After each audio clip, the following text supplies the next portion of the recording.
It's 2025, a new year and the best time to turn your great idea into a business. Shopify is how you're going to make it happen. Let me tell you how. Shopify makes it simple to create your brand, open for business, and get your first sale.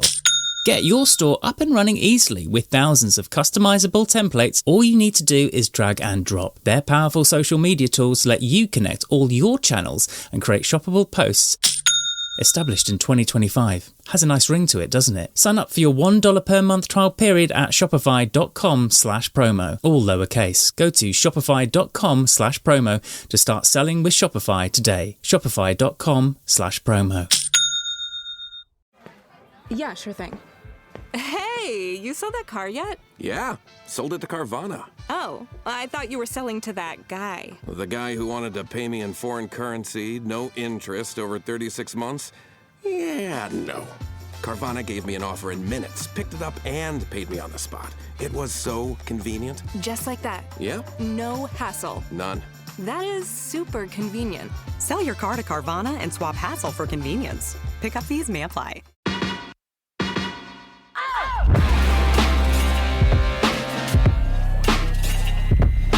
Hello and welcome to The Price of Music, the show that looks at the money behind the music industry, with this week, well, just me, Steve Lamack, and our first guest of the year. While Stuart is away at a conference, which he'll be reporting back from next week, I had the great pleasure to speak to Simon Raymonde. Simon was, for years, a member of the influential and much acclaimed Cocteau Twins, who released, during their career, 8 studio albums, 5 of which went top 20. And then, after the band fell apart, as well as his own occasional musical projects, he ended up running the incredibly well-respected Bella Union record label. He also recently published his autobiography, In One Ear. But what stories has he to tell? What lessons has he learned? And what advice has he to pass on to the next generation? You're about to find out.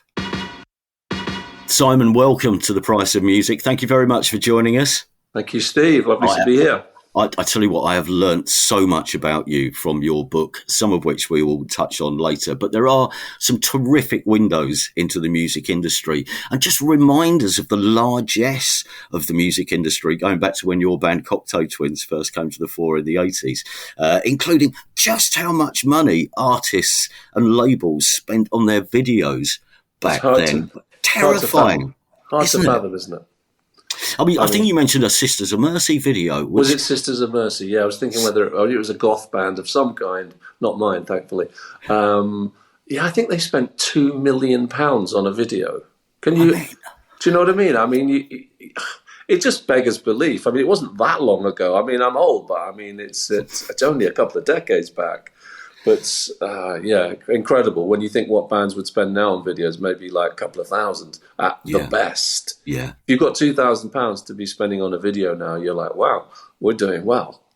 I mean, perceptively, you do say in the book, it was lucky we never dropped £1 million on a video, because that's £1 million that we didn't have to recoup. Because obviously all those expensive videos, they were actually coming out of the artist's budget. Yeah. That's the thing. That's the thing. In your 20s, when you're just excited to be in the music business making music, you're not really. And somebody's saying, "Let's spend £1 million on a video. It'll look amazing. You'll be huge. Well, you'll be on top of the pops." You're not really thinking about the money side. And I think what's amazing about the music business today is that bands are so much more clued up. Most likely because of all these, errors bands of the 70s and 80s and 90s actually made. And there's just more education out there. So bands are just a lot more savvy, which I think is a great thing. And is it partly because artists from those eras, from the 80s and the 90s, have talked about how skint they are and the mistakes they made, and it's much more in the public domain now. Well, there's slightly less secrecy around the industry. Yeah, even deals. I mean, I think all you have to do now is like, what does a record deal in 2024 look like? Just type it into Chat GPT, and you'll probably have a full 20-page contract printed out for you. It's quite crazy how things have progressed. Because back in the day, I mean, we didn't know anything. You'd know something if you spoke to a mate who was in a band who had a record deal, but he wouldn't know anything about it either because he'll have just signed at the bottom. And that's what we did. We got a 2-page agreement from 4AD, which just said, we're going to own everything for the rest of your lives. But we didn't really look at it like that. We were just like, wow, a record deal, I'm so excited.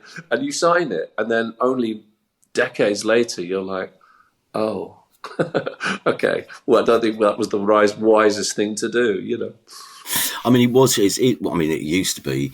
I mean, there was a mantra in the, I don't know about the 80s, but certainly when I was knocking around with A&R scouts in the 90s, not an evening would go by without somebody mentioning band X and saying the fateful words, they're 90 grand unrecouped. Because that was the thing. There was so much money being spent that actually it became such a dead weight which groups had to carry around with them, this record company debt. Yeah, I think it destroyed the music business, to be honest with you. I really do. I think that's part of the problems we're all still recovering from, if we'll ever recover from them. And I think the beauty of that period for the Cocteau Twins, at least, is that we never had those budgets, because 4AD, you know, I don't know what they spend these days on bands, hopefully not stupid amounts of money either. But back then, we might get 3 or 4 grand here or there to make a record. So our budgets were super cheap to make records that we were in the studio doing. So therefore, as soon as the day of release, we were recouped. Mm. Really, I mean, I'm not kidding. Like literally, the day the record came out, the pre-orders would have gone through, or the records get shipped, and then you're recouped and you're making money. So there's never this sort of millstone around your neck of all this debt that you're carrying. It was only when later years, when we signed with the major label in the last 2 albums of our career, that we sort of experienced that kind of nightmare where we were being given absolutely daft sums of money, and we never recouped from them. I think actually the where are we now? We broke up in 1997. I think in 2020 we were still about £500,000 unrecouped. Really? With Mercury, with Universal. Because I mean, this obviously presents problems as well. There's hundreds of bands who never paid back the loan, who remain unrecouped. But obviously, this has a knock-on effect, doesn't it? Because they're probably still paying off this loan very slowly through their streaming revenue.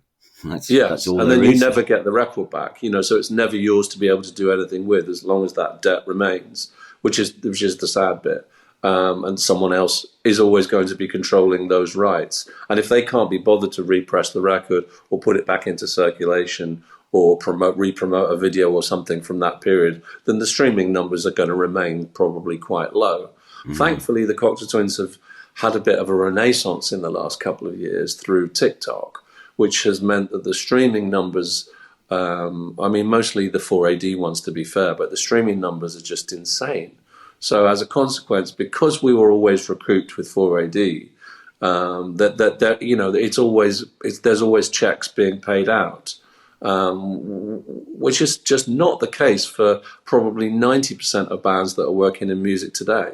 Even on the tiny budgets that labels are giving them, it's just that the numbers don't exist anymore. The streamings are low generally, and the record sales are super low. I think it's like a different industry, Steve. It couldn't be more simple than that. It's like a different business. Yeah, I wanted to talk to you about what has changed, particularly in the lifespan of your own record label, Bella Union, which we'll come to in a second. You mentioned record that you had, and being on 4AD and then later signing to Fontana, and it strikes me from the book, one of the labels gave you a loving ear but very little money. The other gave you lots more money but didn't listen to a thing you said. Is that fair? Yeah, that is absolutely accurate. Yes. And, I think at the time, because of all the things that had gone on and the fallout with 4AD, we didn't want the listening ear. We didn't want the friendship. It was so, it's surreal if you think about it now, because probably if we'd have stayed together, we'd have realised that actually we were far better off poor but appreciated than cash rich, and no one gave a monkeys, and that's definitely the situation we were in. But what we were after was the stability of being able to buy our own studio and not have to, scrimp and save and go into someone else's place and on a clock. We wanted to have our own place, and the bigger budget gave us that. And I've obviously seen bands in this era where you maybe put a record out on an indie label and you have no budget and it does amazingly well. I mean, Fleet Foxes is actually a perfect example of a band that was on Bella Union that I think we gave them $15,000 as an advance for the first album, which then went on to sell 1 million copies. And then when they left, a couple of albums later, what I heard, I mean, whether it's true or not, I don't know, but somebody told me they signed for close to $1 million. And that, of course, is never going to get recouped, no matter how good the band is. Fleet Foxes in 2000 and whatever it is, 15, is never going to recoup $1 million at a major label. But a major label would rather have them than not have them, because it's the kudos of having a band like that, I suppose. Why do bands sign these deals? Are they flattered by the money? Do they not appreciate maybe what the outcome of this is going to be, which is just debt? I think it's circumstance. Nobody's the same. Everyone's got different circumstances. So it's hard to generalize. I think in our position, when we signed to Mercury, we were all in our sort of mid-30s. So what was it, 93? So, we were in our 30s. So we all had mortgages. We all had children. We had sort of gotten a certain quality of lifestyle that we enjoyed, and we particularly wanted the money that 4AD couldn't give us to be able to invest in our own recording studio. And back in the 90s, buying recording equipment was incredibly expensive. To buy a mixing desk was £100,000. Wow. Now, with computers and technology the way it is, you could equip a whole studio for 10. So everything changed, but we needed that budget to be able to do what we wanted to do: shut the doors, lock ourselves in, and make a record in our own time. Why people do it now, I think it's just going to be circumstance. It can't possibly be because you think you're going to have a great time working with these people, because more often than not, the kind of music that our bands release is not really. It's just not compatible with the kind of music that Universal have great success with, which is generally pop music, and they're very good at it, and you can't argue with that. I think it's interesting obviously the first point we should hammer home is this idea that when you sign a long-term deal for a record, or even a shorter-term deal for a record, that label will then own your record forever and ever. And it suddenly struck me, and what do you get back out of it? They'll give you a little bit of money, or in some cases with a major label, will give you a lot of money. But what else do you get out of it? Marketing and distribution and some PR. Not much more. It's really the upfront check. Yeah. And of course, once you've spent that, there's nothing left, because the relationship isn't there, and the sort of the background understanding of your music probably isn't there, and there isn't really a fan base within the company. Because that's the other thing is about teams, that whether it's 4AD or Sub Pop or Heavenly or whatever independent label you're on, it's generally run by 2 or 3 or 4 or 5 very connected, cool people who the band relate to on many levels, not just music. They understand what they're trying to do, and you can have conversations with them about stuff, about life. I think with the bigger companies, those maybe the guy that signed you isn't even going to be there in a year. And that's what we definitely found, that, the turnover of staff at major labels is just so intense that you don't really have a team. You have a team, but you don't know who they are. And they change from one month to the next. So it's quite hard to build sort of close relationships with people. And that's why I love, what we do, and labels like I mentioned there. They all have that connectivity still, I think. Mm-hmm. But yeah, I mean, the deal with 4AD, and I think they're probably still one of the only labels that sign people's copyright for life, in perpetuity, they call it. So you sign a deal and they keep those rights for forever. I mean, that doesn't really happen. I never do it. I can't do it. It just feels, I don't know, it just feels morally wrong to me because of what we went through, and the fact that, we're on a very low royalty, because not because they were trying to pay us nothing. Well, they were, but that's just the norm back then. I don't think they were doing anything that no one else was doing. They were just paying the royalty rates that was standard in the independent community at the time, whatever, 8-10%, something like that, which is really just awful, right?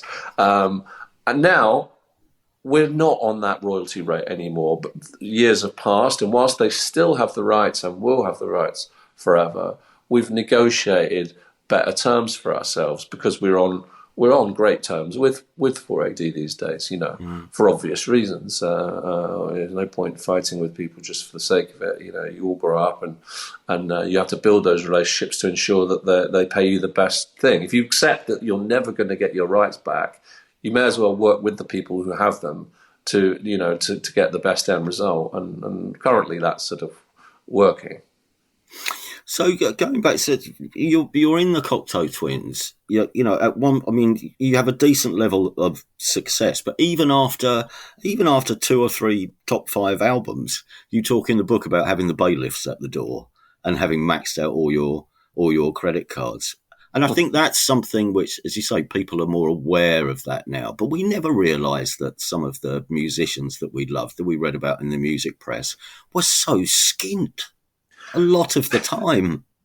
So skint and so, lacking in advice of financial planning. Most bands these days before they've even signed a deal, come with a lawyer and an accountant. We didn't have a manager, Steve, for the first 8 or 9 years until Heaven Las Vegas, which was, ironically our most successful record, 1990. So from 1982 through to 1990, there was no one helping the band with financial advice, with accounting.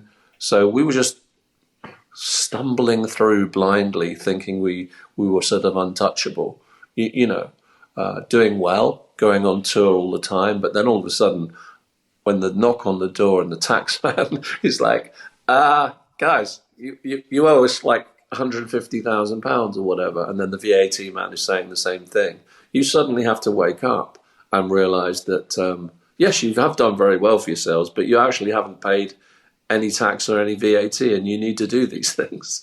These days that wouldn't happen. You wouldn't be able to get away with 8 years of not paying something. It was just a very, very different time. And I'm glad that bands are a bit more savvy, because it means conversations with them are a lot easier.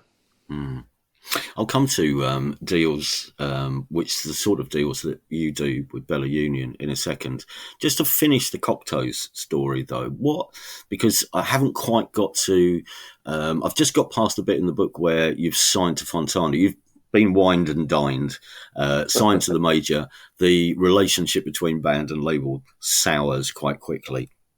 But fast forward, and this is a bit I haven't got to yet. What are you feeling like? What happens when the band breaks up at the end of it? Well, 2 questions. Are you feeling bereft? And 2, are you solvent? Yes and no.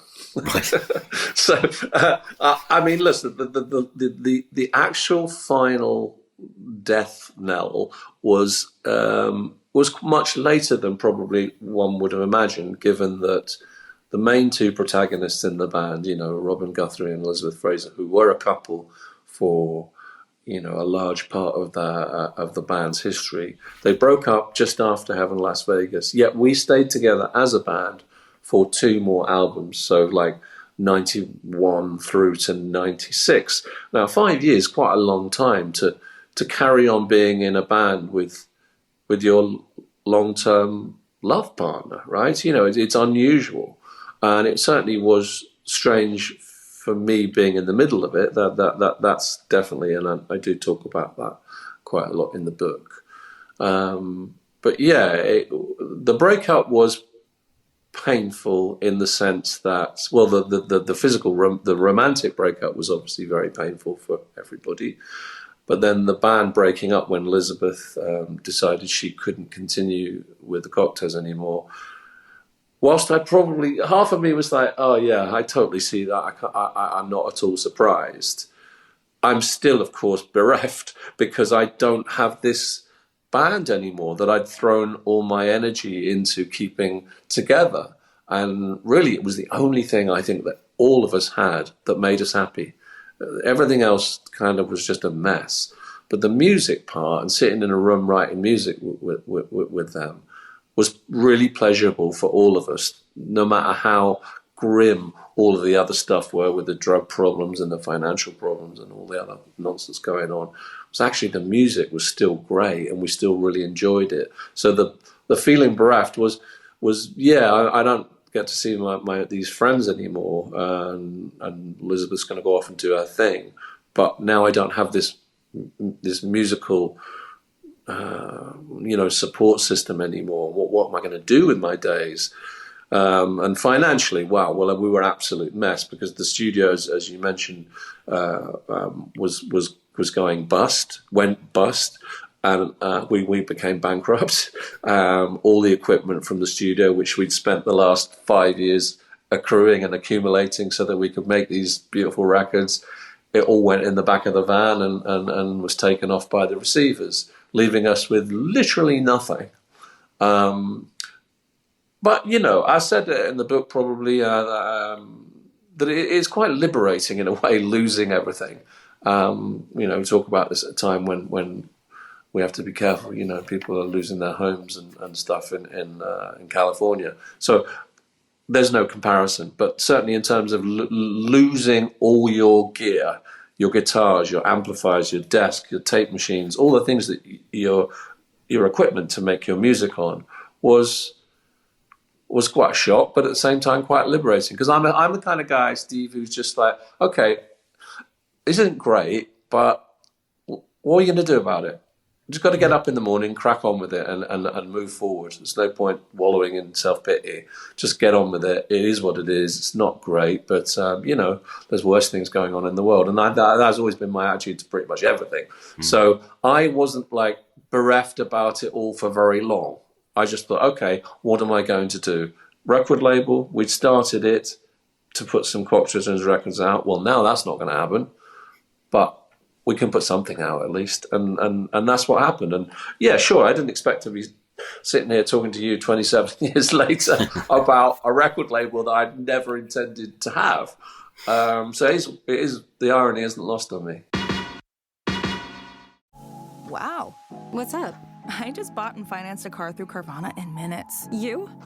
The person who agonized 4 weeks over whether to paint your walls eggshell or off-white bought and financed a car in minutes? They made it easy. Transparent terms, customizable down and monthly. Didn't even have to do any paperwork. Wow. Mm-hmm. Hey, have you checked out that spreadsheet I sent you for our dinner options? Finance your car with Carvana and experience total control. Financing subject to credit approval.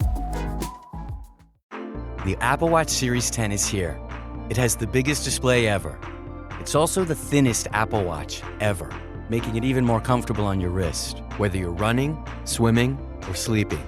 And it's the fastest charging Apple Watch, getting you 8 hours of charge in just 15 minutes. The Apple Watch Series 10, available for the first time in glossy jet black aluminum. Compared to previous generations, iPhone XS or later required. Charge time and actual results will vary.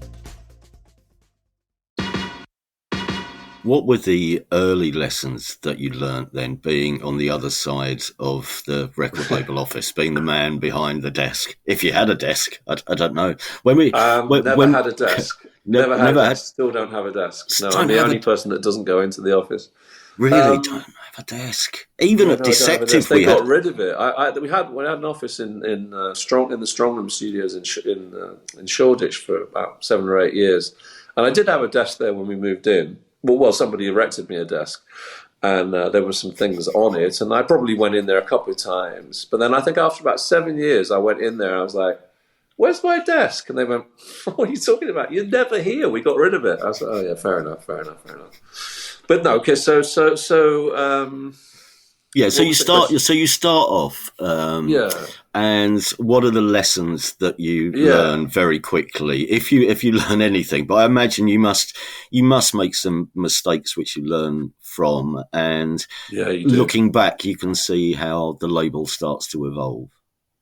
Yeah, and I think that the very swift lesson to be learned is the other people who you surround yourself with, right? It's like life, isn't it? It's like, who you find out who your friends are, You find out who you want to be your friends. You might experiment with this friend and that friend, and then quickly you realize that, well, either these people are not the people I thought they were, and you find your guys, right? That's obviously what happens in life, but it also happens very much in the label sense. Work with this distributor, realize maybe after a year they're not really the right fit. They don't seem to really get what we're doing. Talk to some other people who say, well, listen, we really love what you do. And then you start working with them, and then you realize that's a better fit. You try this PR person, maybe it doesn't totally gel, so you move to a different one. And then all of a sudden, within a few years, you have like, oh, yeah, this feels really good. This person's great. Everyone's talking to each other. The connection's really good. And you sort of settle into it. But, that can take, I would say, when do we start? 97, I would say probably was at least 2003 or 4 before I sort of felt like, yeah, I think I can do this. I think I know what I'm doing. Definitely takes a long time, because being a musician and running a record label, you'd think, well, it's fairly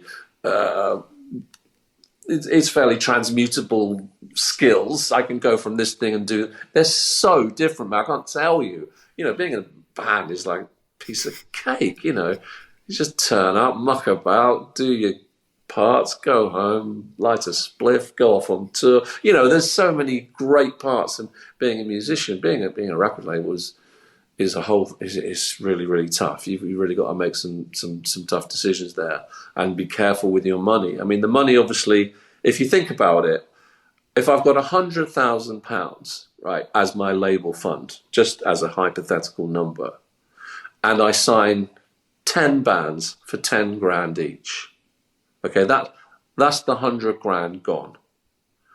And what are the odds of those bands? 1 in 10, 2 in 10, 5 in 10?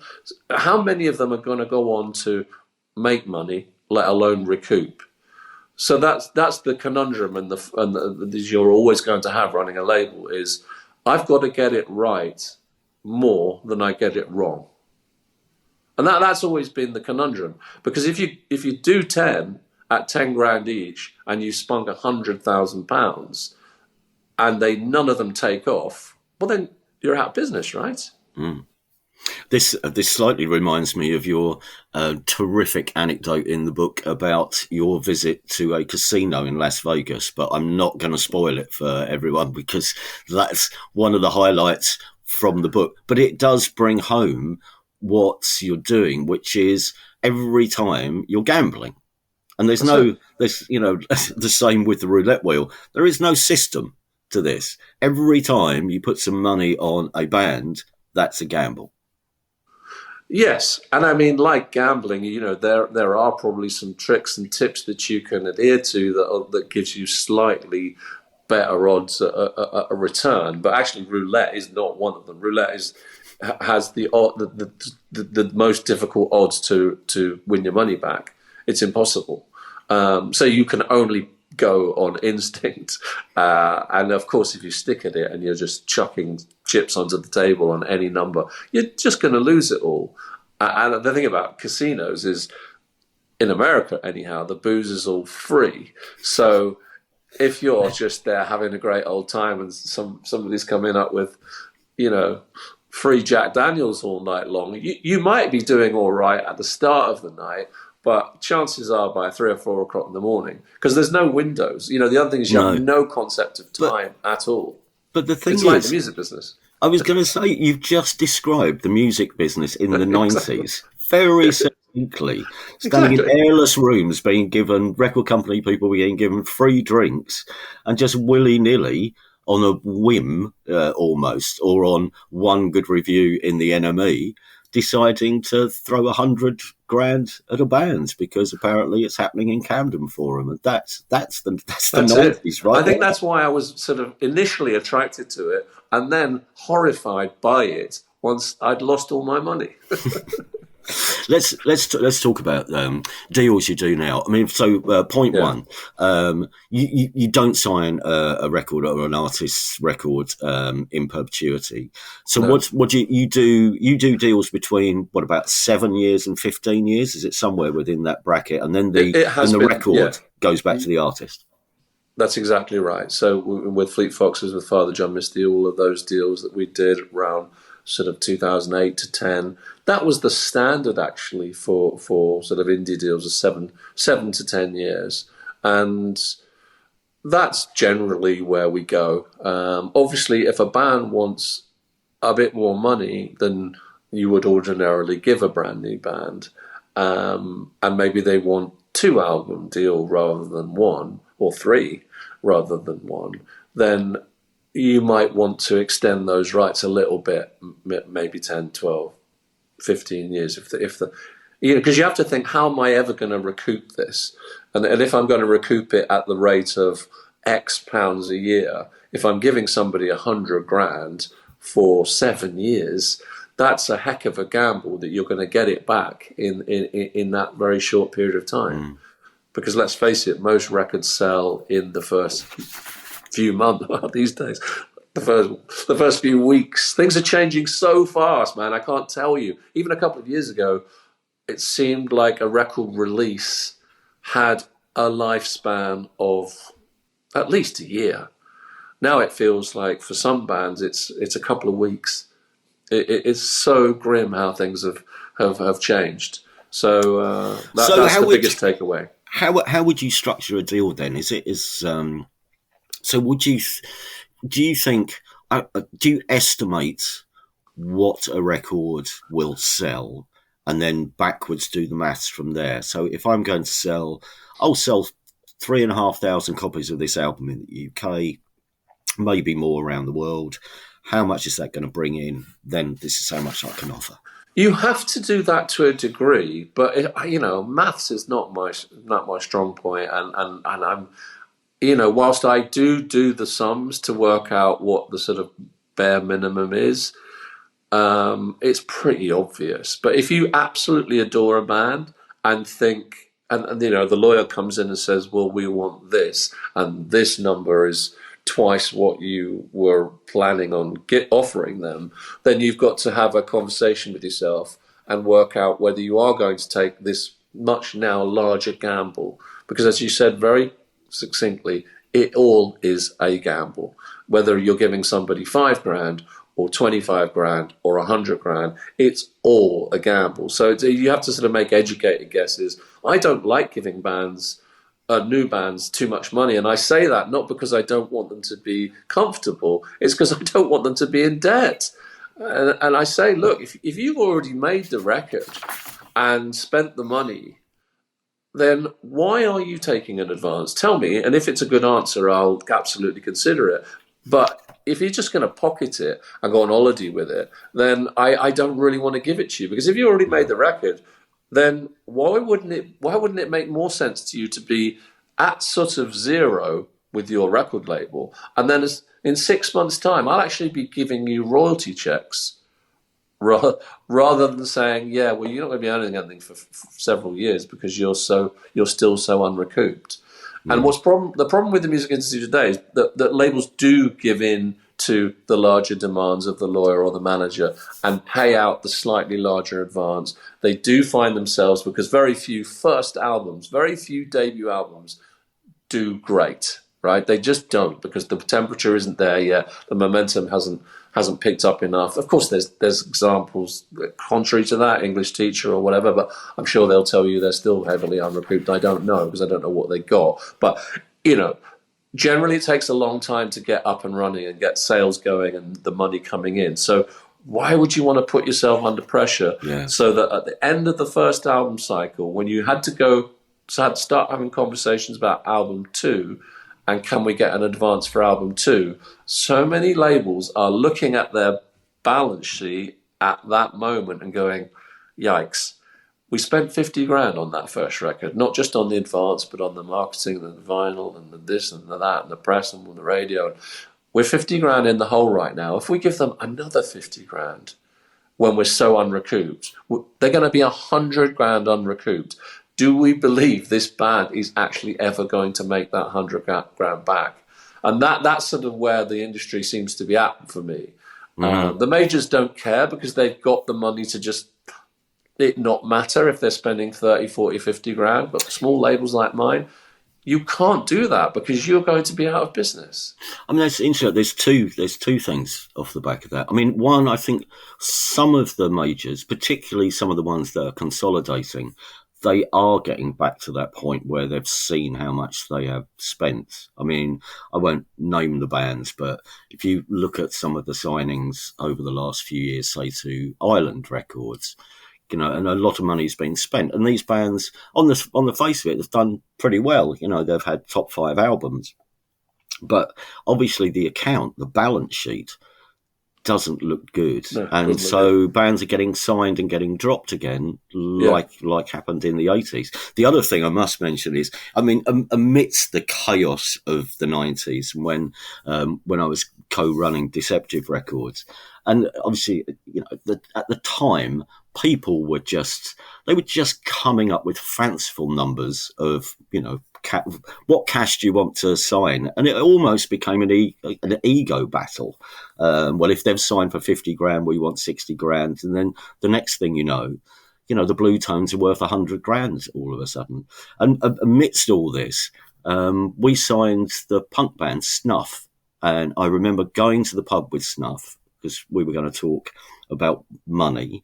And I had the same conversation that you're saying, but about the less you take now, the quicker you're in profit. And so we had, I was going to say it was a beer mat. I think it was a serviette. And I said, what do you need? They went, well, we want a van. All right, well, how much is a van? Well, we can get a van for, I don't know, a good one for $3,000. We're going to do a lot of touring. Right, $3,000 for that. Making the record.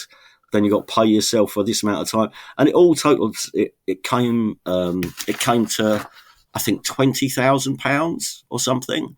And so we signed them to records for 10 and publishing for 10. And sure enough, they're in profit rather than this awful position where once you're in the hole, and that's the record company mantra then, isn't it? Who's going to stop digging?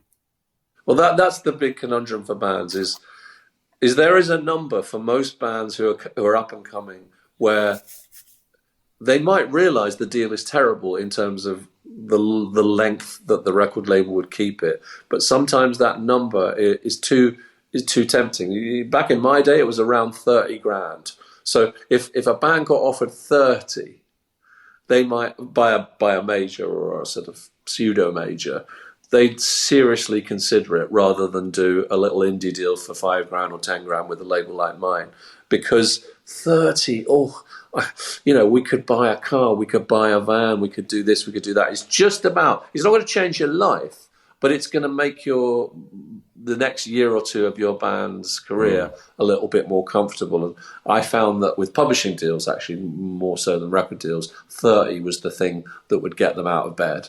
But I mean, as I said, my job really is yes, to run a record label. It's actually to help bands not make the same mistakes that I made, and at least say to them, because when they sort of say, well, how much are you going to give us? I said, well, that's not really the right question to be asking. It's what do you need? Not what do you want, because everybody wants £1 million, but what do you actually need to do the things you do, just like you did there with the Snuff conversation. And then you find people, once you start talking in real terms about, oh, okay, well, actually we kind of want to do this thing and then we want to do that, we want to buy some lights so we can do it. Okay, well, if you add that all up, it's not a ridiculous amount of money, and we can help you get that money, and then you can go off and do your thing and feel comfortable. And then I'm not going to feel like, what have I done? What if? And then I'm going to be worrying all the time about your record sales, because bands should not be worrying about streaming numbers and record sales for a long time. They worry about this stuff already way too much. What? Yeah, the Clash sit around worrying about how many records they were going to sell. No.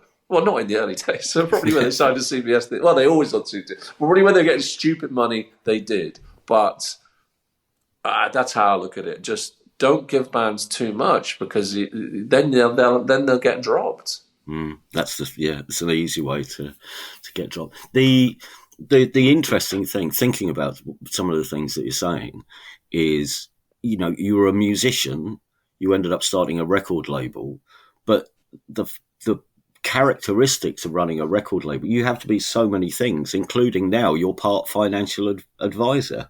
I think for a lot of people, multitasking has become the new normal, hasn't it, in a way, because you have to know so much about a lot of things, and if you're going to make any money, you're going to have to do different sorts of jobs. Because obviously you manage artists as well now, which, there's a whole nother skill set there, isn't there, and a knowledge base. But also, we spoke to Annabella Coldrick from MMF last year, and talking about challenges for managers now, not least the fact that when you're working with new artists, it takes so long to break an artist these days, which applies to you as label and manager. It takes so long to break, and so the financial return could be much further down the line. Yeah, that is a massive concern for young managers. We do. I really love managing. If I'm honest, I sort of find probably it more rewarding in one sense than the record labels. Obviously, lovely to sign a band and help them put their records out. But when you've been doing it 27 years, it is very much a kind of process. You manufacture the records, you put the band together with the artists. We have an in-house art designer, and you have the team who all do their thing, and it's very easy. My job is really just to sort of find the bands and then help them make the record and help them with the advice to make the record. But when you're managing, you're involved with so many more aspects of their life and their career, and you can help them with so many more things, advise them on so many more things. And as you say, I have done a lot of stuff in my 62 years, and I hopefully can offer some pearls of wisdom here and there, which some bands will benefit from, because bands are very impatient and very impulsive, and sometimes it's good for them to have someone like me going, slow down a minute. There's no mad rush. You don't have to have the record out next month. That would be daft, because nobody knows who you are yet. Let's build the story a little bit. And bands are so impatient. They just want everything to happen now. And I'm trying to sort of rein it back in and just give them a bit of advice that might hopefully see them have a bit clearer of a pathway to be successful. But the way things are right now, sometimes I do sit there going, I don't know. I don't know whether anything anyone is doing is making that much difference. Is having a PR person, is having a radio plugger, is it making any difference anymore? Does anybody read the reviews? Does anybody? I'm very confused about the music business right now. I think it's almost got to blow up and be destroyed and then start again from scratch, because it's just such a mess. My dad works in B2B marketing. He came by my school for career day and said he was a big ROAS man. Then he told everyone how much he loved calculating his return on ad spend. My friends still laugh at me to this day. Not everyone gets B2B, but with LinkedIn, you'll be able to reach people who do. Get a $100 credit on your next ad campaign. Go to linkedin.com/results to claim your credit. That's linkedin.com/results. Terms and conditions apply. LinkedIn, the place to be, to be. Hey, Atlanta, Apple is open for small business. That's right. We're here to make starting and running your business simpler. With privacy and security built in on all devices, it's easy for you to protect your customers' data. And if you need hardware or software support, you'll get advice from business experts at no cost whatsoever. So you can focus more on the soup du jour and less on, the other stuff. At Apple, we're open for your small business. Go to apple.com/small business or visit an Apple store to learn more. Can I ask you an industry-related question? Because this is something that in our first show of the year, we were making predictions about some of the industry trends. And one of the stories which myself and Stuart said, this is going to come around quite a lot again. And I think there'll be quite a lot of pushback for this during the course of the year. But the majors buying up indie companies, whether that's labels or distribution services. For instance, Downtown being bought up, Universal acquiring Pias. And I know Martin Mills from Beggars Group has been very vocal about the downsides of, this type of consolidation. What do you think? And has anyone come knocking at the door asking you to sell Bella Union to one of the big boys yet? Not to one of the big boys, thankfully, because the answer would be a firm no. I'd rather burn it to the ground before I sold out to a major. I just think that would be absolutely pointless and no good for anybody. And actually, one of the reasons I moved away from Pias, who I had worked with, relatively successfully for I don't know, maybe 10 or so, 12 years. I moved away from Pias last year because, for a number of reasons, but largely because I didn't like the influence that Universal were beginning to have, because at that point last year they were 49% shareholders of Pias, and as we know now, they fully own it, and I'm glad I got out when I did. Listen, there's bound to be people who have a very good argument to say, well, look, it's stabilized this and that, and there's now money for... Yes, I get all of that, but ultimately it's for no good, in my opinion, because it takes away from what we all do at our end of the business, and it doesn't sit right with me at all, because I don't honestly believe there is a duty of care and attention to those artists. It's just about market share. It's just about we want to own this because we see that this is doing well. Don't honestly believe it's part of just trying to help the independent community flourish. Nonsense. So Martin Mills is absolutely correct, and he's a very shrewd man, Martin, and you have to often listen great intent to what he says, because whilst I've had my run-ins with 4AD over the years, I do think he's a very passionate supporter of the independent scene, and obviously been a huge part of the Association of Independent Music for many, many years. And if Martin says that, you have to listen and make your own mind up, of course. But my view is Martin is absolutely correct. We have been approached by a couple of companies in recent times about shareholdings, but thankfully they're both companies in my side of the industry, the more independent side of the music, where I would actually, if I felt it was a good fit, I wouldn't be averse to a conversation about things like that, because I think partnering up with other people who have similar mindsets is not necessarily a bad thing, because we all have to acknowledge that it's tough. There is no two ways about it. I can't say, oh yeah, we're doing so well. Nobody's doing so well. An idiot is going to tell you that. Yes, whatever label has one or two bands that are flying out the shelves right now, fine, they'll be doing great. But what happens when they sign 10 more that aren't? I've been doing this 27 years and somehow I'm still doing it, somehow still in business, but I can't pretend that it's easy or that the money is sufficient to keep doing it indefinitely. It is not.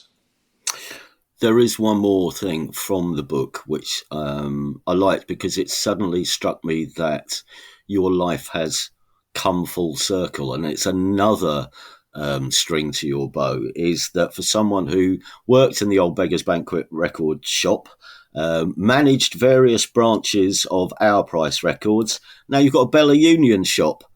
Just so you can play all your own records to people who wander in, come round from the counter, put an arm around their shoulder and say, you really will love this. You wait till you get to track 3 on side 2. It's a bargain at £25. Thank you very much. Oh, no, not £25. I wouldn't charge that much. Because it's our own shop, we're able to pass on a much healthier discount than that. But no, it's a lovely thing to be able to have a record shop. I don't work in there anymore. I'm sad to say, I just don't have the time. But we do have, it's an all-female record shop staff, and I think absolutely to a degree, every single member is in a band, either that we work with or that we manage. So, Lily from Penelope Isles works there, Holly from Curls works there, Dottie from Deary works there. It's a lovely thing to have, and to be able to help artists make a little bit of extra money every day, to help their lives in their in the beginnings of their careers, when it is basically impossible not to have a job and be a musician. Impossible. So yeah, it's a lovely thing, and it's a community we've built up around the shop. We probably have unsigned bands come in there every other Friday, play sets at lunchtime. We have local, food shops bringing in food, free food for everyone. So yeah, we're doing our bit to try and build a little local community around the shop and around Brighton, because we feel very part of the Brighton scene now. Yeah. I imagine also it's quite beneficial working for a boss who, when you say, I need a week off to go on tour, will say that's fine.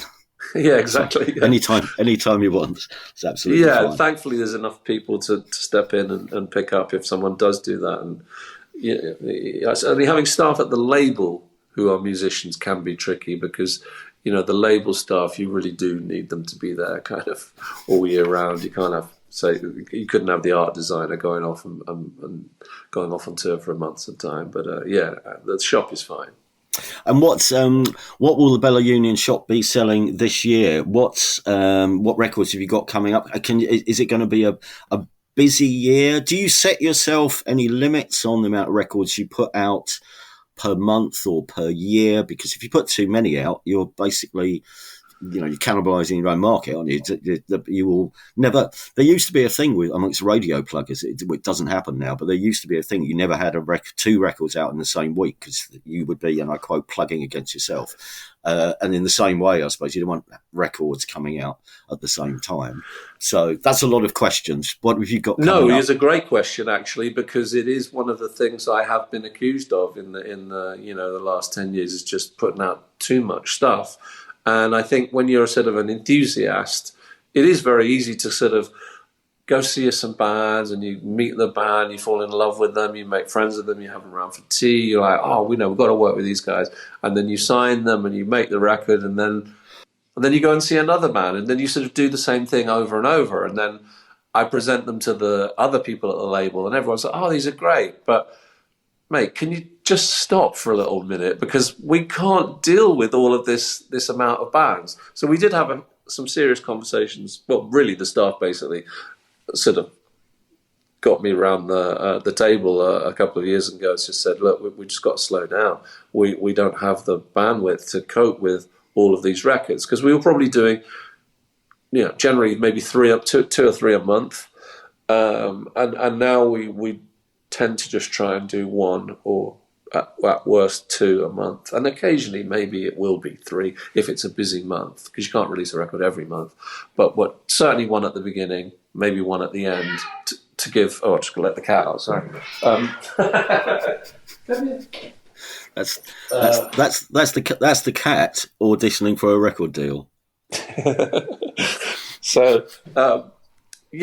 I think we have slowed down a bit, and it is a really great point. You can put out too much, because obviously the PR team can't be going to the editor of Uncut 3 times a month and going, no, this is the best record that's ever been released. And I think you've joked with me in the past before, about my sort of over exuberance about sort of certain bands, and I guess that is part of my makeup. Sometimes it's probably good, and sometimes it's probably bad. If it's too much, it can be like, mate, you said this was the greatest record last time, so how can this one all of a sudden be? So I have tempered it a little bit, and I am trying to kind of take everyone's feelings into account, make sure we don't put out too much, because that for sure doesn't do well for the bands. If 2 bands are being released at the same time, how possibly can you do a good job on both? So what have you got? Can you tell us any of the things that you have lined up, or is it all still under wraps? No, well, I mean, I can tell you the stuff that's sort of officially been announced. I know a band that's dear to your heart, Bambara, have a new record coming out in March, which is very exciting. They made a new album with Graham from Bark Psychosis on production duties, and that is an absolutely wonderful record. We've got Hannah Cohen, Mickey from Lush, Mickey Bereni Trio have a new record coming out in April. I'm sure some of your listeners and fans will know of Nell Smith, who sadly died a couple of months back, just aged 17.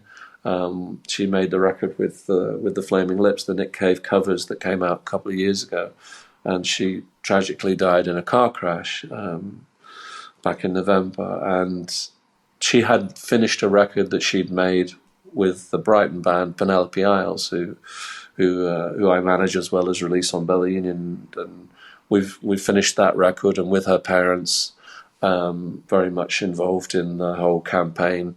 We'll be putting Nell's record out in April, and that will be announced probably next month. So that's a bit of an exclusive for you there.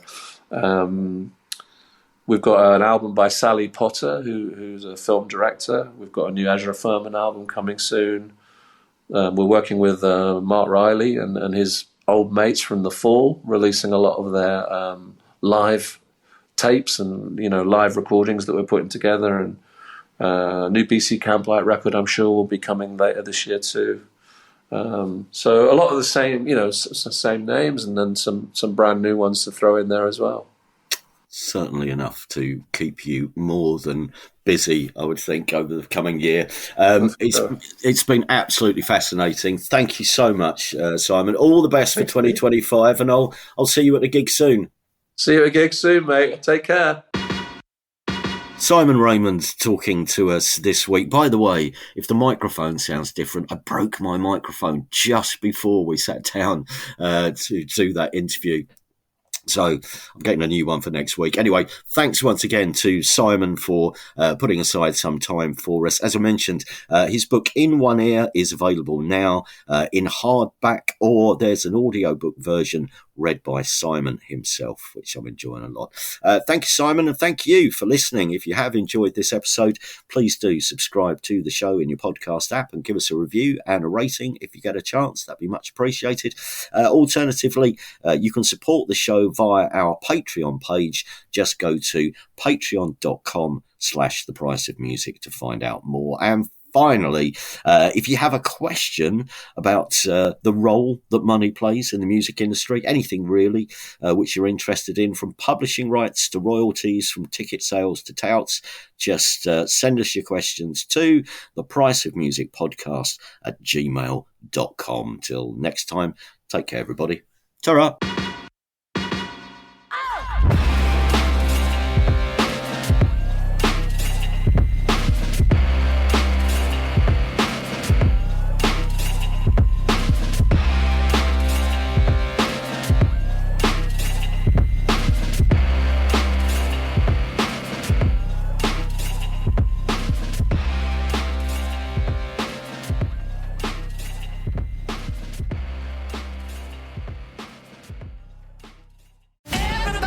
These are violent criminals, so they're not going to go down easy. ABC Tuesdays. Let's get this done.